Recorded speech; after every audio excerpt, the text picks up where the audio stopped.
Jungkook sir শুনুন না। তে আমি তোমায় পড়ায় মন দিতে বলেছি। না, আগে আমার কথার উত্তর দিন। সেদিন আপনার সাথে ওই মেয়েটা কে ছিল? তে আমি তোমার টিচার হই নাকি বন্ধু যে তুমি আমাকে এইসব ধরনের প্রশ্ন করবে? কেন কেন করব না? আমি যখন কারোর সঙ্গে কথা বলি আপনিও তো আমাকে জিজ্ঞেস করেন, তখন আমি তো বলে দিই। তাহলে এখন আমি জিজ্ঞেস করলে কি হবে? তে এইসব ফালতু না বকে পড়ায় মন দাও। না, আমি কিচ্ছু শুনবো না। আপনি আগে আমাকে বলুন ওই মেয়েটা কে ছিল? ওকে ফাইন, ওটা কলেজের একটা টিচার ছিল, লিসা ম্যাম। কি কলেজের ম্যাম? সত্যি করে বলুন তো, আপনাকে কি লাইন টাইন মারে নাকি? হোয়াট? তে থাপ্পড় না খেতে চাইলে চুপচাপ পড়ায় মন দাও। সে আপনি মারতেই পারেন, আপনার হাতের মারগুলো আপনার মতন অনেক হ্যান্ডসাম। কি? আরে কিছু না স্যার, রেগে যাচ্ছেন কেন?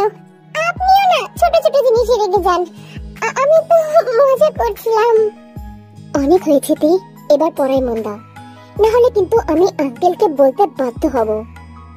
আচ্ছা আচ্ছা ঠিক আছে, কথায় কথায় শুধু বাবার ভয় দেখায়।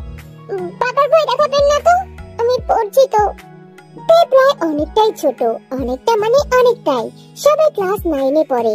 আর এদিকে জঙ্কুক তের থেকে 10 বছরের বড়। জঙ্কুক সোল শহরের নামি দামি কলেজের একজন শিক্ষক, অল্প বয়সেই অনেক দক্ষতা অর্জন করে ফেলেছে। আর এদিকে তে যেমন দুষ্টু প্রকৃতি তেমনই সুন্দর। তের বাবা আর জঙ্কুকের বাবা অনেক ভালো বন্ধু। জঙ্কুক একজন টিচার হওয়ার সুবিধার্থে তেকেই জঙ্কুক পড়ায়। কি হলো জঙ্কুক বাবা, আজও কি তে জ্বালিয়েছে নাকি? তোমার মেয়েকে তো চেনোই মামনি, সে কি না জ্বালিয়ে থাকতে পারে? আর 2টা বছর বাবা, আর 2টা বছর কষ্ট কর, তারপর থেকে তো ও এমনিতেই সবকিছু বুঝতে পারবে। তখনই সেখানে হবি প্রবেশ করে, জঙ্কুকের পিঠে হাত বুলিয়ে দিয়ে বলে, কি জঙ্কুক, কি খবর? এই তো আঙ্কেল, সব ঠিক আছে। তা আমার মেয়েকে কষ্ট দিচ্ছ না তো? আপনার মেয়ে আমাকে যে কষ্ট দেয়। কি বাবা, কি ভাবছো? না না আঙ্কেল, কিছু না, কষ্ট দেব কেন? আপনার মেয়ে তো অনেক ভালো, ধোয়া তুলসী পাতা। আচ্ছা আচ্ছা বসো, চা খাই আর গল্প করি। না আঙ্কেল, অন্যদিন, আজ একটু কাজ আছে। এই বলে জঙ্কুক সেখান থেকে চলে যায়। বলি দিন্নি, তোমার মেয়েকে একটু বলে দিও জঙ্কুকের সাথে যেন ভালো ব্যবহার করে। 2 দিন পরে তো। তুমিও না, এখন আপনার বাচ্চা, পেটে এসব বোঝে নাকি? যখন বিয়ে হবে ঠিক দেখা যাবে, ওদেরকে এখন ওদের মতন ছেড়ে দাও।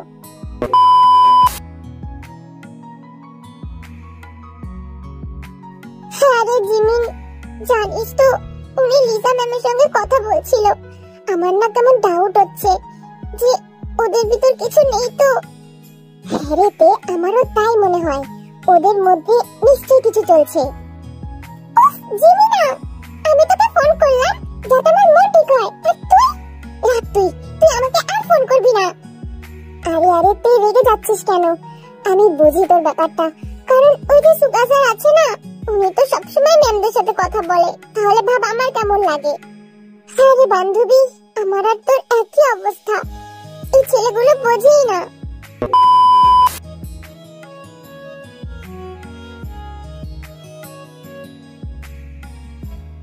পরের দিন সকালে জঙ্কুক তাড়াতাড়ি করে তৈরি হয়ে চলে যায় কিম ম্যানশনে। সেখানে গিয়ে দেখে তে আজও রেডি হয়নি। অকুম্মাকে জন্ম দিয়েছি আমি, কোনো একটা কাজ ঠিক মতন করতে পারে না। এখন যে জঙ্কুক এসে দাঁড়িয়ে আছে, ভালো লাগছে দেখতে? উফ মা, সকাল সকাল চিল্লাচ্ছ কেন? তো কি করব, তোমাকে কি আলমারিতে সাজিয়ে রাখবো? আয়ু এইটা ওইটা বলে বকছে আর তে টিফিন গোছাচ্ছে, আর এখনো রেডি হয়নি। রোজগারের মতো আজও সে দেরি করে ফেলেছে। 10টায় স্কুল, অলরেডি 9:30 বেজে গেছে। তাড়াহুড়ো করে চুলটাও ঠিক মতন বাঁধতে পারেনি, অমন ভাবেই গাড়িতে উঠে পড়ে। জঙ্কুক সামনের দিকে তাকিয়ে গাড়ি চালাচ্ছে, আর মাঝে মাঝে তের দিকে তাকাচ্ছে। তে তখন বাইরের দিকে তাকিয়ে পরিবেশ দেখছিল। একটু পর গাড়ি এসে থামে স্কুলের সামনে। তে, তোমার স্কুল চলে এসেছে। হ্যাঁ ঠিক আছে, আমি যাচ্ছি। ওয়েট, দাঁড়াও। তে তে থেমে যায়। জাঙ্কুক একটু ঝুঁকে গিয়ে তে ডান সাইডের চুল খুলে দিয়ে সুন্দর করে বেনুনি করে দেয়। তে তো হা করে জাঙ্কুকের কাণ্ডকলাপ দেখছে। এবার হয়ে গেছে, এবার যাও। আর শোনো, স্কুল ছুটি হলে সোজা বাড়ি চলে যাবে, ঠিক আছে? না হলে আমাকে কল করবে, মনে থাকবে? আর আপনিও। আমিও কি? ওই যে আপনি ম্যামদের সাথে একটু কম কম কথা বলবেন, বুঝতে পেরেছেন? এই বলে তে গাড়ি থেকে ছুটে নেমে যায় আর স্কুলের মধ্যে চলে যায়। জাঙ্কুক তাকিয়ে থাকে তের যাওয়ার দিকে আর মুচকি হাসি দিয়ে বলে, পাগলি একটা। আজ তের কিছুতেই পড়ায় মন বসছে না। রোজ মামুনি মানে জাঙ্কুকের মাকে তে মামুনি বলে ডাকে। রোজ মামুনি ফোন করে আর তখন তে মামুনির কাছ থেকে জাঙ্কুকের খোঁজ নেয়। জাঙ্কুক কি করছে, কখন বাড়ি এসেছে সবকিছুই জানে। কিন্তু আজ মামুনি কল করেনি, তাই জন্য জাঙ্কুকের খোঁজও নিতে পারেনি। চিন্তায় তে মাথা শেষ। পড়ার টেবিল ছেড়ে নিচে যেতেই দেখে আয়োজনের সাথে কথা বলছে। কি রে তে, পড়া থেকে উঠে এলি কেন? মা, বলছি মামুনি ফোন করেছে, আমাকে একটু দাও না। আচ্ছা নে, তবে অল্প কথা বলে তাড়াতাড়ি পড়তে বসবি, ঠিক আছে? এই বলে তেকে ফোন দিয়ে আয়ু চলে যায়। তে ফোন নিয়ে নিজের ঘরে চলে যায়। হ্যালো মামুনি। কি রে তেমা, কেমন আছিস? আমি ভালো আছি। মামুনি, বলছি ওই গোমরা মুখটা কি করছে গো? তোর গোমরা মুখ এখনো বাড়ি ফেরেনি রে। কি, এখনো বাড়ি ফেরেনি? হ্যাঁ, মনে হয় আজ অনেক ব্যস্ত, চলে আসবে একটু পর, চিন্তা করিস না। আরো কিছু টুকটাক কথা বলে তারা। কথার প্রতিটা মুহূর্তে তে শুধু জিজ্ঞেস করেছে জাঙ্কুক এসেছে কিনা। কথা বলে ফোন বিছানায় রেখে মাথাটা এলিয়ে দেয়। এত রাত হয়ে গেল, 10টা বাজে, উনি এখনো বাড়ি ফেরেনি। কিন্তু কেন? ওনার এত কি কাজ? আমাকে তো বলেও না, জিজ্ঞাসা করলেও বলে না, গোমরা মুখা একটা। আবার কত মেয়ের সঙ্গে কথা বলে। আর আমি বললেই দোষ। দূর, ভালোই লাগে না। বাইরে দমকা হাওয়া, মনে হচ্ছে বৃষ্টি আসবে। তের ঘরের পর্দাগুলো বাতাসে এলোমেলো ভাবে নড়ছে। বিলাসিতার মাঝে ফোনটা হঠাৎ করেই বেজে ওঠে। তে আধো আধো চোখে ফোনের দিকে তাকায় আর স্বল্প সুরে উত্তর দেয়, হ্যালো। তে। জাঙ্কুকের গলা শুনে এক লাফ দিয়ে ওঠে তে। আপনি? তুমি নাকি ফোন করেছিলে? হ্যাঁ, ওই আর কি। আচ্ছা, কেন ফোন করেছিলে? না মানে তেমন কিছুই না। আপনি কখন এসেছেন? এইমাত্র আসলাম। রাতে খেয়েছো? জাঙ্কুক ফোন কানে নিয়ে তের উপস্থিতি অনুভব করলো। ফোনের উপাস থেকেই যেন তের খুব গভীরতা উপলব্ধি করতে পারছে জাঙ্কুক। কিছুক্ষণ তাদের মধ্যে নীরবতা ভর করে। দুজনেই চুপ করে থাকে।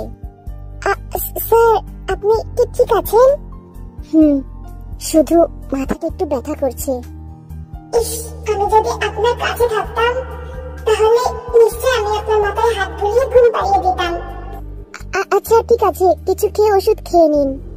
আমার কিছু খেতে ইচ্ছা করছে না তে। সে কি, না খেলে কি করে হবে? তে।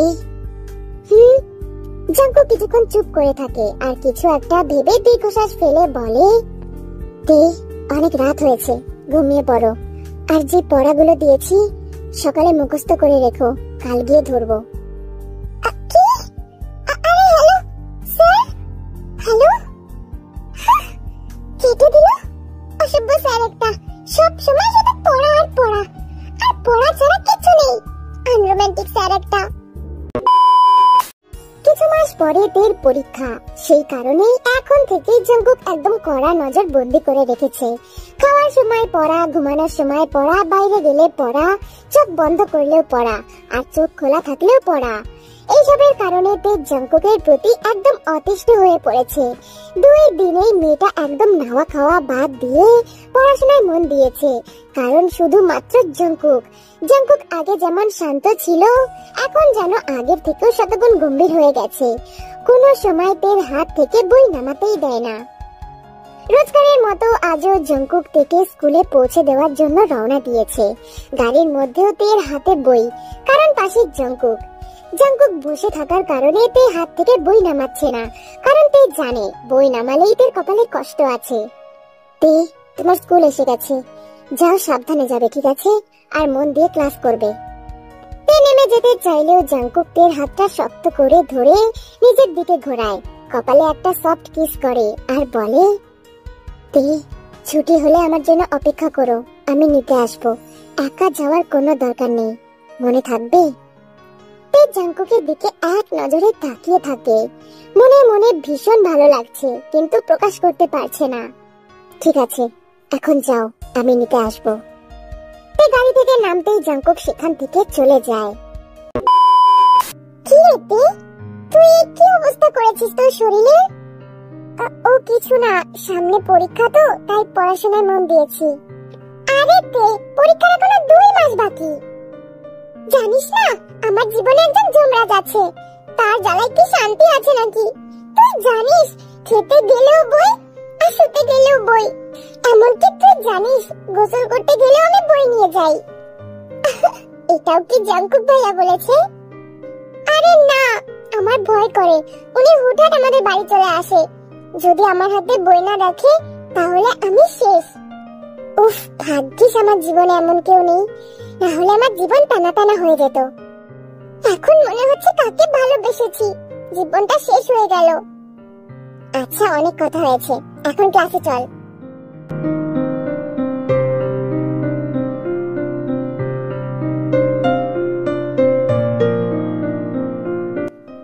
Mister Jungkook. জি ম্যাম, আপনি? ও কাম অন জাংকুক, আমাকে অন্তত ম্যাম বলো না। না ম্যাম, এটা কি করে হয়, আপনি আমার থেকে সিনিয়র। আরে তো কি হয়েছে, শুধু 2 বছরের সিনিয়র, অত ম্যাম বলে ডাকতে হবে না, তুমি আমাকে লিসা বলেই ডেকো। আচ্ছা ঠিক আছে, তো আপনার কি কিছু বলার ছিল? ওফো জাংকুক, আপনি করে কেন বলছো? তুমি আমায় তুমি করেই বলতে পারো। আচ্ছা ঠিক আছে, তো তুমি হঠাৎ ডাকলে যে, কোনো কি দরকার আছে? হ্যাঁ, আসলে কি বলতো, ইন্টারের খাতাগুলো না আমায় দেখতে বলেছে, আর তুমিও যেহেতু সায়েন্সের টিচার, তাই ভাবলাম তুমি হয়তো আমাকে যদি একটু হেল্প করতে। আচ্ছা ঠিক আছে, আমার যতটুকু সাধ্য আমি আপনাকে হেল্প করব। That's good. সো আমরা কি এখন আমাদের বাড়ি যেতে পারি? মানে আমার পেপারস গুলো বাড়িতেই রয়েছে এখন। হ্যাঁ, যত তাড়াতাড়ি কাজটা করব তত ভালো, তাই না? আচ্ছা ঠিক আছে, তাহলে চলো, স্কুল থেকে পেতে পিক আপ করে বাড়ি পৌঁছে দেব। আজকে চল না ফুচকা খেতে যাই প্লিজ। আরে না না, যমরাজটা এখনই নিতে আসবে, এসে যদি দেখে আমি ফুচকা খাচ্ছি, আমার কপালে নির্ঘাত কষ্ট আছে। তুই বরং ন্যান্সিদের সাথে চলে যা, আমি অন্যদিন যাব। তোর এত ভয়? আচ্ছা ঠিক আছে। তারপর জিমিন চলে যায় আর তে স্কুল থেকে বের হয়। মনে মনে ভাবে, জাংকুক কি এসেছে হয়তো। এসব ভাবতে ভাবতে গেট থেকে বের হয়। বেরিয়ে দেখে জাংকুক গাড়ির সামনে দাঁড়িয়ে আছে, কিন্তু তার পাশে একটা মেয়ে। মেয়েটাকে দেখেই তে চিনে যায়, কারণ সেদিন যেই ম্যামটার কথা বলছিল, এটা তো সেই ম্যাম, মানে লিসা ম্যাম। দেখেই শরীরটা জ্বলে গেল তের। জাংকুক, আমার কি মনে হয় বলো তো, তেনা বাড়ি চলে গেছে, আমাদের দেরি হচ্ছে, আমাদের যাওয়া উচিত। আমরা তাড়াতাড়ি বাড়িতে না পৌঁছালে কাজটা করব কি করে? একটু অপেক্ষা করো লিসা, ও চলে আসবে। এসব শুনে তে স্তব্ধ হয়ে যায়। জাংকুক লিসাদের বাড়ি যাবে, আবার কি যেন করবে। তে আর দাঁড়িয়ে থাকতে পারলো না, দৌড়ে তাদের চোখ এড়িয়ে সেখান থেকে চলে যায়। জাংকুক প্রায় অনেকক্ষণ ধরে তের জন্য অপেক্ষা করে, কিন্তু এখনো তের কোনো পাত্তা নেই। জাংকুক, আমার মনে হয় তে চলে গেছে, এখন আমাদের যাওয়া উচিত। না, একটু দাঁড়াও, আমি তোকে বলেছিলাম অপেক্ষা করার জন্য। তখনই সামনে দিয়ে জিমিন ন্যান্সিদের সাথে হাসাহাসি করতে করতে আসছিল। জাংকুক জিমিনকে দাঁড় করিয়ে জিজ্ঞাসা করে, জিমিন, তে কোথায়, তোমাদের সাথে নেই? না, ও তো বললো আপনি আসবেন, তাই আগে আগে চলে গেল। কই না তো, তে তো এখনো আসেনি। ও তাহলে হয়তো বাড়ি চলে গেছে, বলছিল ওর পড়তে বসতে হবে। ও আচ্ছা ঠিক আছে, জিমিন তোমরা যাও। দেখেছো জাংকুক, আমি বললাম না তে চলে গেছে, শুধু শুধু দাঁড়িয়েছিলাম, এখন চলো আমরা যাই। লিসা, আমরা অন্যদিন কাজটা করি, আমার আজ একটু কাজ আছে। তারপর জাংকুক সেখান থেকে চলে যায়। জাঙ্কুক বাড়ি যাওয়ার পথেও অনেকবার তের বাড়িতে ফোন করে, শেষমেশ আয়ু ফোন ধরে। কি হয়েছে জাঙ্কুক বাবা, হঠাৎ কল করলি যে? মামুনি বলছি, তে কি বাড়িতে পৌঁছেছে? হ্যাঁ, তে তো সে কখন চলে এসেছে। কেন, কিছু কি হয়েছে বাবা? না মামুনি, কিছু হয়নি। এটা শুনে জাঙ্কুক একটু স্বস্তি পায়, কল রেখে চলে যায় নিজের বাড়িতে। তে মা, তুই কি খাবি না? একটু পরেই জাঙ্কুক চলে আসবে পড়াতে। জাঙ্কুকের নাম শুনে তের মাথা যেন আরো খারাপ হয়ে যায়। কত দরদ ওই যমরাজের জন্য। যাও না, ওকে খাও। আমি তো পর, তাই না? কেউ ভালোবাসে না আমায়, সবাই খারাপ। একটু পরে জাঙ্কুক চলে আসে পড়াতে। তেজে সকাল থেকে কিছুই খায়নি, সেটা জাঙ্কুক ঠিকই শুনেছে। পড়ার টেবিলে নীরবতা। যে মেয়ে প্রতিদিন এত ফটর ফটর করে, সেই মেয়ে আজ পুরো শান্ত। জাঙ্কুক একটু অবাকই হয়। হোমওয়ার্ক করেছো? ওকে, এখন লাইফ সায়েন্স বের করো, পড়া ধরবো। তে গড়গড় করে সব বলে দেয়, মানে আগে থেকেই সব মুখস্থ করে রেখেছে।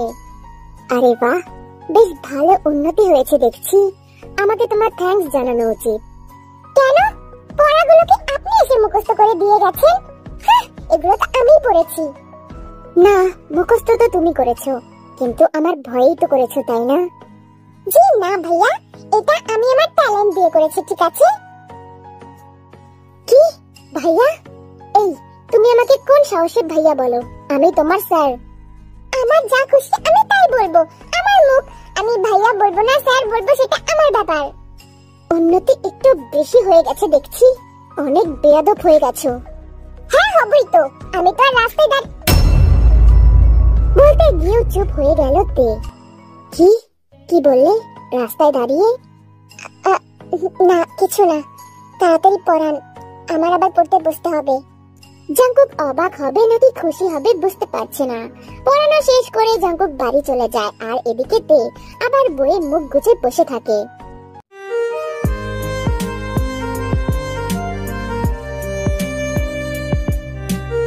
বেশ কিছুদিন কেটে গেছে, এক্সামের আর 1.5 মাস মতো বাকি আছে। এই কয়দিনে তে জাঙ্কুকের সাথে তেমন একটা কথা বলেনি, আর না জাঙ্কুক কথা বলেছে। জাঙ্কুক শুধু আসে, তেকে পড়ায় আর বাড়ি চলে যায়। তে, তুই কি হয়েছে বল না, সবসময় তো মন খারাপ করে থাকিস কেন? তুই এমন থাকলে আমারও কষ্ট হয়, বুঝিস না কেন?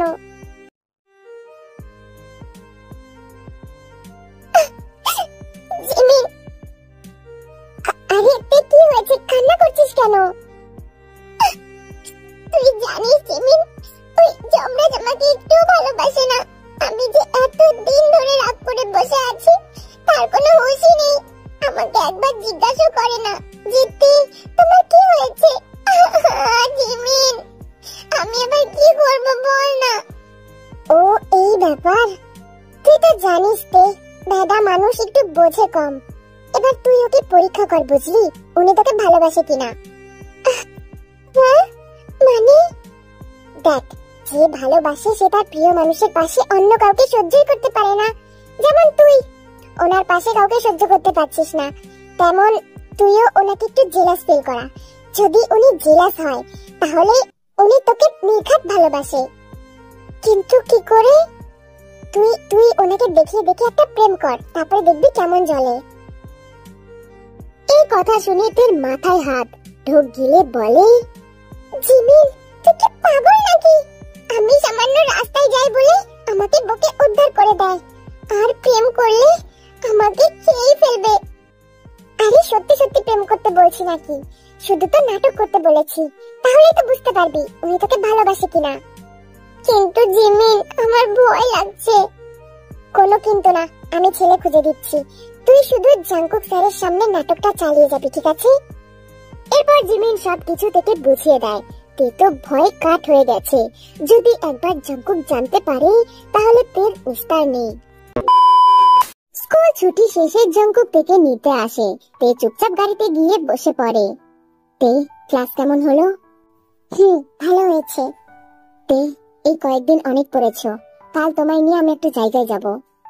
তে তো মনে মনে মহা খুশি হয়, কিন্তু খুশিটাকে চাপা দিয়ে স্বাভাবিক কণ্ঠে বলে, সরি স্যার, আমি কাল একজনকে কথা দিয়ে ফেলেছি, আর কাল আমি তার সাথে ঘুরতে যাব, তাই আপনার সাথে যেতে পারবো না, সরি। কার সাথে যাবে? ও স্যার, আমি এখন বড় হচ্ছি, আমার একটা পার্সোনাল লাইফ আছে তো নাকি? জাঙ্কুক কিছু বলে না, শুধু তার ভীষণ পরিমাণে রাগ হচ্ছে। চুপচাপ গাড়ি চালিয়ে তেকে বাড়ি পৌঁছে দিয়ে সেও নিজের বাড়ি চলে যায়। এভাবেই বেশ কিছুদিন কেটে যায়। এখন তে জাঙ্কুকের কাছ থেকে দূরে দূরে থাকতে শুরু করেছে। তে আর জাঙ্কুকের যখনই দেখা হয় সেটা শুধু সকালে স্কুলে দিয়ে আসার সময় আর সন্ধ্যায় পড়াতে আসলে। এখন তে ভীষণ ব্যস্ত হয়ে পড়েছে। তখন প্রায় সন্ধ্যা 5টা বেজে গেছে। জাঙ্কুক অপেক্ষা করছে তের জন্য। সে নাকি এখনো স্কুল থেকে বাড়ি ফেরেনি। তার যে 5টা থেকে জাঙ্কুকের কাছে পড়া আছে সেটা কি তে জানে না? অপেক্ষা করতে করতে জাঙ্কুক তের ব্যালকনিতে গিয়ে দাঁড়ায়। তখনই দেখতে পায় তেকে একটা অল্প বয়সী ছেলে বাড়িতে পৌঁছে দিতে এসেছে। ছেলেটার পরনে একটা স্কুল ড্রেস। এটা দেখে জাঙ্কুকের চোয়াল শক্ত হয়ে যায়। শক্ত করে চেপে ধরে ব্যালকনির গ্রিল। তে ফুরফুরে মন নিয়ে বাড়িতে ঢোকে। তখনই আয়ু তেকে বকা লাগায়। কিরে, এতক্ষণ কই ছিলি? বলি আজ যে তোর পড়া ছিল সে খেয়াল নেই? জাঙ্কুক কখন থেকে তোর জন্য অপেক্ষা করছে। কি? আমার জন্য? কি বলো মা? বলে তাড়াতাড়ি করে দৌড়ে নিজের রুমে চলে যায়। রুমে যেতেই দেখতে পায় জাঙ্কুক গম্ভীর মুখ নিয়ে চেয়ারে বসে আছে। তে আস্তে আস্তে পা ফেলে সোফায় ব্যাগ রাখে। তখনই জাঙ্কুক গম্ভীর সুরে বলে, 5 মিনিট, জাস্ট 5 মিনিটের মধ্যে যেন তোমায় এই টেবিলে দেখতে পাই, বুঝতে পেরেছো? তে তাড়াতাড়ি করে দৌড়ে ওয়াশরুমে চলে যায়। দেরি হলে নির্ঘাতের কপালে কষ্ট আছে। যেমন তেমন করে ফ্রেশ হয়ে টেবিলে চেয়ারে বসে পড়ে। সামনে জাঙ্কুক সায়েন্সের বইয়ে মার্ক করছে। তে ভয়ে ভয়ে এক নজর তাকালো, তারপর আবার নিজের বইয়ের দিকে নজর দেয়। তে আজ এত দেরি হলো কেন? তে চমকে যায়, তবুও মনকে শক্ত করে বলে, আসলে স্যার কি বলুন তো, আজ না সবাই মিলে একটু ফুচকা খেতে গেছিলাম, ওই তাই আর কি দেরি হয়ে গেছে। ও আচ্ছা, তো সন্ধ্যায় একা একা বাড়ি ফিরলে ভয় করলো না? না না স্যার, ভয় করবে কেন? জিমিন আর ন্যান্সি তো আমাকে বাড়ি পর্যন্ত দিয়ে গেল, এইমাত্রই গেল। বিশ্বাস না হয় জিজ্ঞেস করুন ওদের কাছে ফোন করে। জাঙ্কুকের মনের মধ্যে সব উথাল পাথাল হয়ে যাচ্ছে। তে তাকে মিথ্যে বলছে, তে তাকে মিথ্যে বলতে শিখে গেছে। তবে এখন এই মুহূর্তে কিছুই বলল না জাঙ্কুক। পড়ানো শেষ করে বাড়ি ফিরে যায়। বাবা, তোমার সাথে কিছু কথা ছিল। হ্যাঁ জাঙ্কুক, বলো কি কথা? তোমরা সবাই মিলে যেটা ঠিক করেছো সেটাতে আমি কোনো বাড়তি কথা বলিনি। এবার আমি একটা প্রস্তাব রাখতে চাই, আশা করি আপনি সেটার পক্ষে থাকবেন। কি কথা জাঙ্কুক? সম্ভব হলে অবশ্যই রাখবো। বাবা, মা, তোমরা যে কাজটা 2 বছর পরে করতে চেয়েছিলে সেটা আমি এখনই করতে চাই। এই কথা শুনে জিন সহ আরিমও খুশি হয়ে যায়, সাথে সাথে ছেলের কথায় মত জানায়। অবশ্যই বাবা, এটা তো অনেক ভালো কথা। হ্যাঁ রে বাবা, এখন তুই আমার মনের ইচ্ছাটা তাড়াতাড়ি পূরণ কর। কতদিন অপেক্ষা করে আছি বৌমার মুখ দেখার জন্য। জাঙ্কুক মুখে একটা গভীর স্মাইল নিয়ে নিজের রুমে চলে যায়।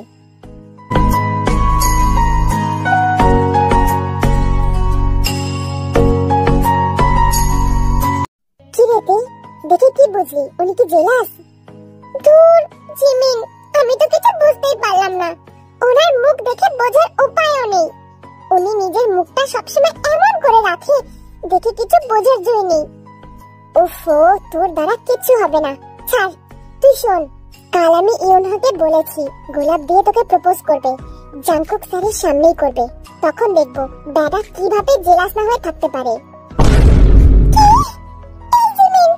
পাগল হয়েছিস নাকি? প্লিজ এমন কিছু করিস না, না হলে তুই আর তোর এই বান্ধবীকে খুঁজে পাবি না। তুই চিনিস না ওনাকে, আমাকে আস্ত গিলে খাবে। তুই চুপ কর তো, আমি যা বলছি তাই করবি, অত ভাবিস না। কিন্তু জিমিন, এটা কি অন্য কিছু করে করা যায় না? তুই চুপ থাক। তুই কি চাস না যে জাঙ্কুক স্যার তোকে ভালোবাসে কিনা সেটা প্রমাণ হোক? সেটা তো চাই, কিন্তু কোনো কিন্তু না। কাল স্কুল শেষে এই নাটকটা সম্পূর্ণ করতে হবে। যা, এখন নিশ্চিন্তে বাড়ি গিয়ে ঘুমা, ভালো দিন হবে তোর কালকে। এটা বলেই তারা সেখান থেকে চলে যায়। তে বাড়িতে এসে মহা চিন্তায় পড়ে যায়। তের মন কিছুতেই মানছে না, মনে হচ্ছে এসব করা একটু বেশি বেশি হয়ে যাবে। জাঙ্কুক যে আদৌ তাকে ভালোবাসে কিনা তে সেটা ঠিক মতন জানেও না। তবে তে এটা জানে কারোর সাথে অতটা গভীর ভাবে মেশা জাঙ্কুক পছন্দ করে না। তাই তে এই দ্বিধা দ্বন্দ্বে ভুগছে। কাল যে কি হবে সেটা তে নিজেও জানে না। জঙ্কুক গম্ভীর মুখ নিয়ে সামনের দিকে তাকিয়ে গাড়ি চালাচ্ছে, আর এদিকে তে সে বারবার আর চোখে জাঙ্কুকের দিকে তাকাচ্ছে। জাঙ্কুকের মুখ দেখেই মনে হচ্ছে সে ভীষণ পরিমাণে রেগে আছে। নামো। তে গাড়ি থেকে নামে। জাঙ্কুক এখনো দাঁড়িয়ে আছে। এখনো দাঁড়িয়ে আছেন যে? অফিসে যাবেন না? তুমি যাও, তুমি ভিতরে যাও। তারপর তে যতক্ষণ না অব্দি স্কুলের ভিতরে যায় ততক্ষণ অব্দি জাঙ্কুক দাঁড়িয়ে থাকে। তে ভিতরে চলে গেলে জাঙ্কুকও সেখান থেকে চলে যায়। জিমিন, তোর দুইটা পায়ে পড়ি, প্লিজ এমনটা করিস না। দূর, আমি অলরেডি সব ব্যবস্থা করে ফেলেছি। ইউনহোকেও বলা হয়ে গেছে, তুই এখন ঝামেলা করিস না। আজ আমার সাথে কি হবে উপরওয়ালা জানে। না জানি উনি আমাকে আস্ত পেলে না খায়। স্কুল ছুটির পর তাদের প্ল্যান অনুযায়ী গেটের বাইরে সবাই দাঁড়িয়ে আছে।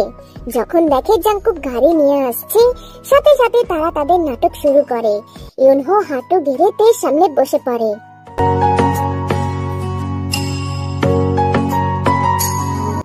তে, অনেকদিন ধরেই ভাবছিলাম তোমায় এই কথাটা বলবো।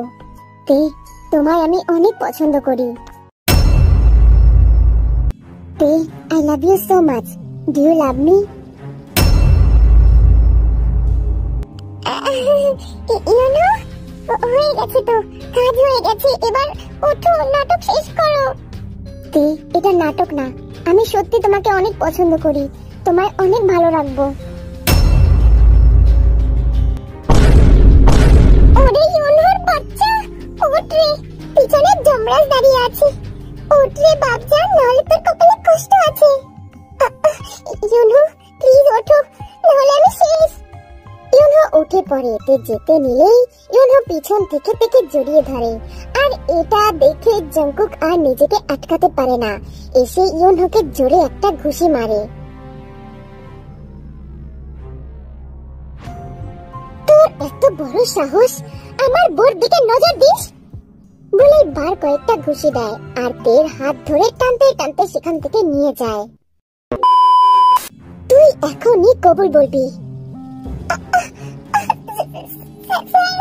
আমি বললাম না কবুল বলতে, না হলে তোর কপালে কষ্ট আছে।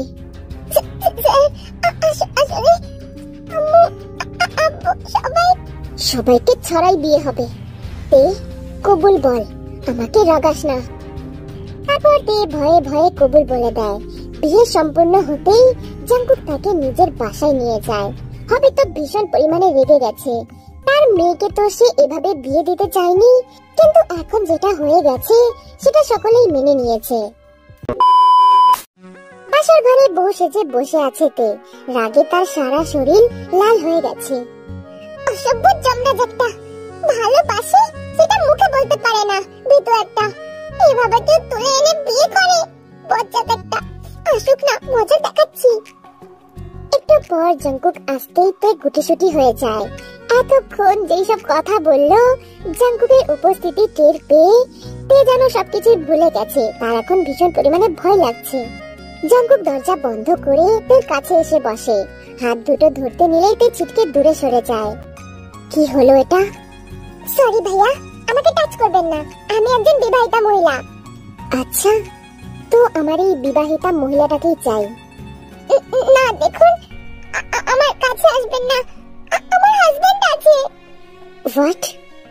ভালো করে দেখো, আমি তোমার হাজবেন্ড। না, আপনার মতন একটা বজ্জাতকে আমি হাজবেন্ড বলে মানি না। একটা ভালোবাসে মুখে বলতে পারে না, উনি আমার হাজবেন্ড। জাঙ্কুক মুচকি হাসে, আর আস্তে আস্তে এগোতে এগোতে তাকে ধরে ফেলে, আর সাথে সাথে গলায় মুখ ঢুকিয়ে দেয়। তখনই তে ফুপিয়ে কেঁদে ওঠে।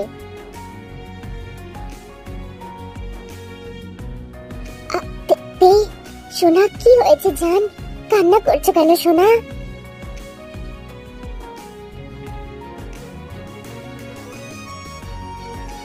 আচ্ছা আচ্ছা, sorry, I am so sorry. আর জোর করবো না, আমি অনেক সরি সোনা, প্লিজ কান্না করো না। আপনি আমাকে এভাবে কেন বিয়ে করলেন? তো আমি কি করব বলো? তোমার পাশে অন্য ছেলেকে আমি কিভাবে সহ্য করব? সেদিন সন্ধ্যায় ওই ছেলেটা তোমার বাড়ি দিয়ে গেছিল, তাও তুমি আমাকে মিথ্যা কথা বলেছো। আর সেদিন ওইগুলো তো সব নাটক ছিল। কি মানে? হ্যাঁ, আপনি আমায় ভালোবাসেন কিনা সেটা দেখার জন্য, কারণ আমি আপনাকে ভালোবাসতাম আর আপনাকে বিয়ে করতে চাই। কিন্তু আপনি ওই লিসা ম্যামের সাথে মেলামেশা শুরু করেছিলেন। আমি ভেবেছি আমি হয়তো আপনাকে হারিয়ে ফেলেছি ওর জন্য। ধুর পাগলি, আমাদের তো এমনিতেও বিয়ে হতো। মা বাবা ছোটবেলা থেকেই আমাদের বিয়ে ঠিক করে রেখেছিল, শুধু তুমি বাদে সবাই জানতো। আর লিসা ম্যাম শুধু আমার সিনিয়র, আর কিছুই না। আমার মন জুড়ে শুধু তুমি আছো সোনা। সত্যি? তাহলে ওই দিন রাস্তায় আপনি আর লিসা ম্যাম বললেন যে ওনার বাড়িতে গিয়ে কি যেন করবেন। উফ তে, তুমি সত্যি একটা পিচ্চি। আমি তো ওনার বাড়িতে গিয়ে খাতা সাইন করার কথা বলছিলাম। ওয়েট তে, তার মানে তুমি এই জন্য এসব? হ্যাঁ। তুমি সত্যি একটা পাগল। ভালোবাসি বুঝতে পারো না? বুঝতে পারি না তো, বুঝতে পারলে তো হয়েই যেত। জানি তো, তোমার মাথায় তো ব্রেন নেই। আচ্ছা এসব ছাড়ো, আজ আমাদের বাসর রাত। আজ রাত অবধি তুমি ছাড় পাবে। কাল থেকে তোমার পড়া স্টার্ট, ঠিক আছে? দুদিন পরে না পরীক্ষা? আমাদের নতুন নতুন বিয়ে হয়েছে, আমি আপনাকে রেখে পড়াশোনা করব? বিয়ে হয়েছে তো কি হয়েছে, তুমি ভুলে যেও না তে। হাজবেন্ডের আগে আমি তোমার টিচার, তো তোমায় তো পড়া করতেই হবে।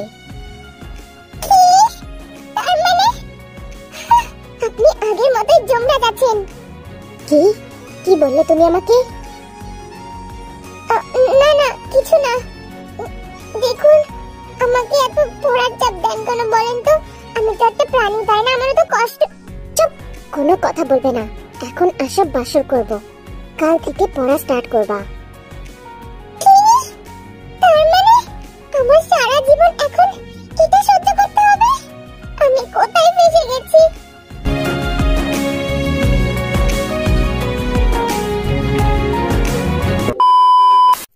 কলিজা পাখিরা, আমি এই পর্বটা এখানেই শেষ করতে বাধ্য হচ্ছি, কারণ স্টোরিটা অলরেডি অনেক বড় হয়ে গেছে। এটার পরের এক্সট্রা কিছু পার্ট ভেবে রেখেছি, তাই আমি নেক্সটের কোনো ভিডিওতে সিজন 2 করে দেব, যেখানে দেখব জাঙ্কুক কিভাবে তাকে টর্চার করে আর তে কতটুকু সহ্য করতে পারে। তো আজকের জন্য এটুকুই ছিল, আশা করি সবার ভালো লেগেছে। Love you, tata.